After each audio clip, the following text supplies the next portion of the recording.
Well, all right. The New York Football Jets here drop a game to the Minnesota Vikings, and I'm going to be honest, there was some rough offense here by both teams, but really by the Jets, especially early on. We did get to see some things get better, so we will, have a section of this video later on where we get into kind of the good and how things were able to improve. We'll also get into that kind of crazy final drive and the interception that ultimately cost them the win. Yeah, let's just jump into it. Let's start off with this play, kind of the play that we have to start off with, really, as this is the pick six that happened early on, the Andrew Van Ginkel one with 2 minutes left in the first quarter. This is actually a great play by Brian Flores, a great scheme by Brian Flores, and I got to be honest, a bit of an indictment on Nathaniel Hackett. The concept itself is simple, where it's going to be a all-out blitz is what they're showing on this play by Minnesota. You have, one defender covering each eligible receiver. Everyone else sends the passer. Rodgers takes a snap, and what does he like to do in these situations? Well, he likes these quick slant routes,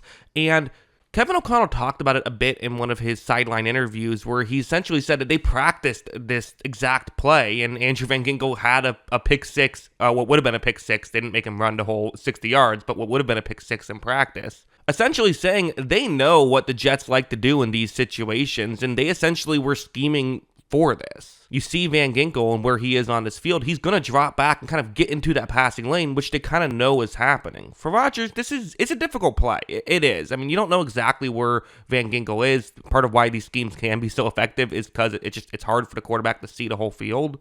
You see that he goes for the throw, and Van Ginkel, somehow snags that one out of thin air. He's able to get a pick six on that play. Great stuff there by Van Ginkel. Great scheme. But also, it kind of goes to show a bit of, yes, Brian Flores can do this to the best of offensive coordinators, but this is a schemed up interception, and the Jets kind of, being too predictable, fall right into the trap. The second interception was a 3rd down and 8 right here. So, trying to make something happen. A lot of times on third downs, I'm going to be more willing to forgive taking a chance. Not willing to forgive taking a chance, but more willing to, right? It's a 3rd down and 8. You have a receiver running a route that on paper could work, right? Maybe the safety will get into the play, but assuming that doesn't happen, this could be good. Rodgers takes a snap, and worth mentioning, Allen Lazard is this receiver. You see right here, is this wide open? No, but is there a window here? Sure. Throw it a bit over the defender. Lazard's a tall receiver. Let him go up and make a grab. I can see why Rodgers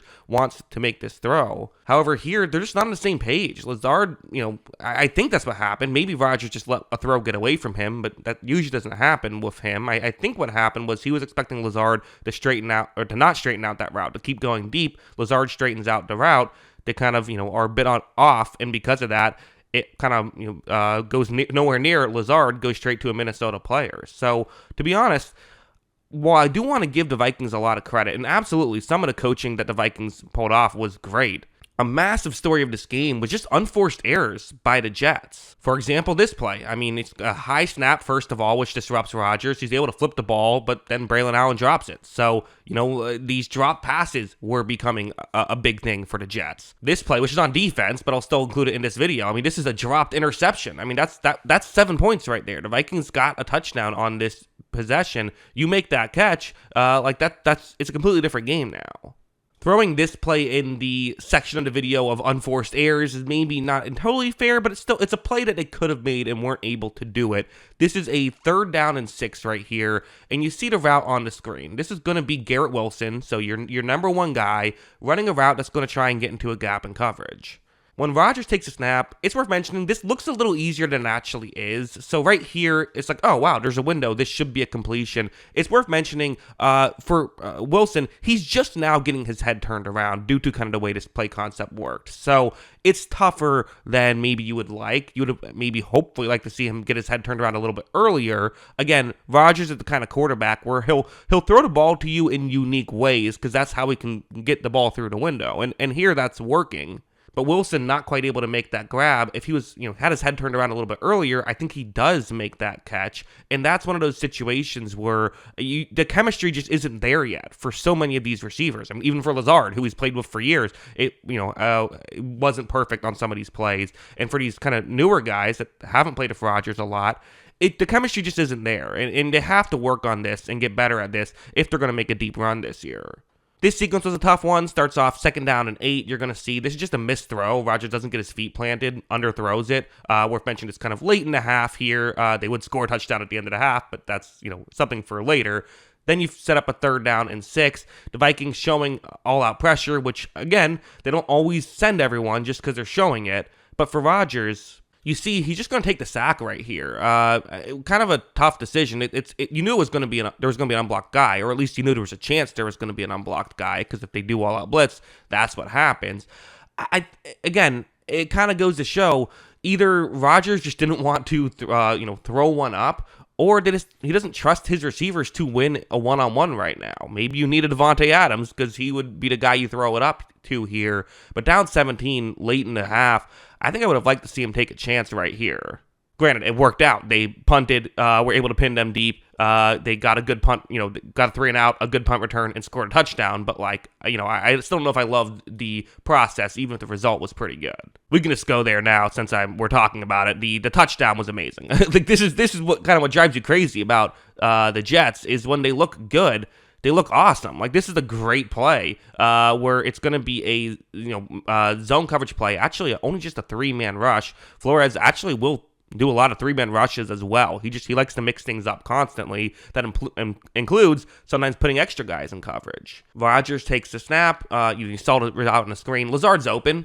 He is, but for Rodgers, he has to navigate this pressure. Despite just a 3-man rush, it was, a good stimulated pressure and a good job by Van Ginkel to just try and generate some pressure on Rodgers. And you're thinking this whole time, don't fumble the football if you're a Jets fan, but he doesn't. Off balance, perfectly accurate throw. That's a great play from Aaron Rodgers. So, again, a lot of this stuff that's going wrong, I really don't put on Rodgers. Sure, to pick 6, okay, he probably should have noticed that, but also it was schemed up really well by Brian Flores, and maybe the Jets have been too predictable in previous games. The interception to Lazard might have been not the best throw, or it might have been a fine throw, and they just weren't on the same page. I don't know.